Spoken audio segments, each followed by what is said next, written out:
ये बूढ़ी माँ एकदम अकेली है, जो बेबस और लाचार है। इनकी बेटी उन्हें 15 साल पहले छोड़कर चली गई थी, तब से लेकर आज तक वो अकेली ही रह रही है। वो न तो ठीक से सुन सकती है और ना ही बोल सकती है। वो ठीक से चल भी नहीं सकती। अब हम इनकी बेटी को देखते हैं, जो बहुत बड़ी हो गई है। वो 15 साल बाद अपने गांव अपनी माँ के पास आती है। उसका एक बेटा भी है जो 7 साल का है, जिसका नाम सांकू है। वो यहाँ अपने बेटे को कुछ दिनों के लिए छोड़ने आई है, क्योंकि उसके पति ने उसे धोखा दिया है और उसके पास उसे पाल सके उतने पैसे नहीं है। वो कहती है कि वो कुछ दिनों बाद उसे वापस ले जाएगी और फिर वो शाम की बस से वापस चली जाती है। अब उसका बेटा शहर के माहौल में पला बड़ा हुआ है। वो इस माहौल में इतनी जल्दी घुल मिल नहीं सकता। वो अपनी दादी की बातों को भी नहीं मानता और पूरे दिन गेम खेलता रहता है। पर उसकी दादी उसे कुछ नहीं बोलती, वो उसे मन भरकर देखती रहती है। अब एक बार सांकू से मिलने एक लड़का आता है, जो उसे बाहर खेलने को बुलाता है, पर सांकू को अकेले रहना पसंद है। अब उसके गेम के सेल खत्म हो जाते हैं। वो अपनी दादी से पैसे मांगता है, पर उसकी दादी के पास उतने पैसे नहीं होते, इसलिए वो मना करती है। अब सांकू चीरकर उनके जूते छुपा देता है, जिससे उसकी दादी को नंगे पैर ही पहाड़ों की चढ़ाई करनी पड़ती है।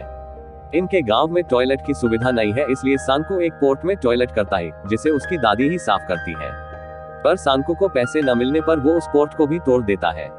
अब धीरे धीरे कुछ दिन बीतते हैं और अब सांकू भी उसकी दादी के साथ घुल मिलने लगा है।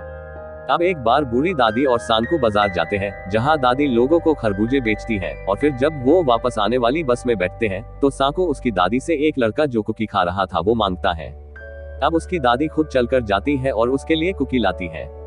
पर जब वो वापस आती है तो सांकू एक लड़की के पास बैठा था। वो अपनी दादी को बस में आने से मना करता है, क्योंकि उसे उस लड़की के साथ जाना था। उसकी दादी उसे अपने साथ बचा एक खरबूजा लेकर जाने को बोलती है, पर सांकू मना करता है और बस चल पड़ती है। अब जल्द ही सांकू को अपनी गलती का एहसास हो जाता है। वो बहुत पछताता है। वो देखता है कि उसकी दादी पैदल चलकर आ रही थी। वो भागते हुए वहां जाता है और उनके हाथ से थैली लेके उनके साथ जाने लगता है। अब सांकू अपने सारे खिलौनों को इकट्ठा करता है। उसकी दादी उसे उसके लिफाफे में उसकी वीडियो गेम देती है। अब सांकू सारे खिलौने लेके बाजार जाता है और वहां से एक व्हाइट टेडी लेके आता।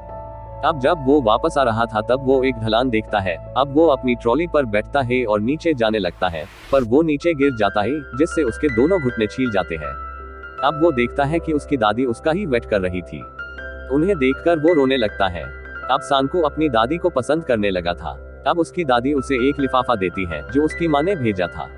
उसमें लिखा था कि उसकी माँ उसे कल लेने आएगी। यह सुन के वो बहुत उदास हो जाता है। वो अपनी दादी को लिखना सिखाता है, पर वो सीख नहीं पाती। अब सांकू कुछ लिफाफे लिखकर रख देता है, जिससे अगर उसकी दादी बीमार पड़ जाए तो वो उन लिफाफों के जरिए उसे बता सके। अब दूसरे दिन उसकी माँ उसे लेने आती है। वो बहुत उदास था।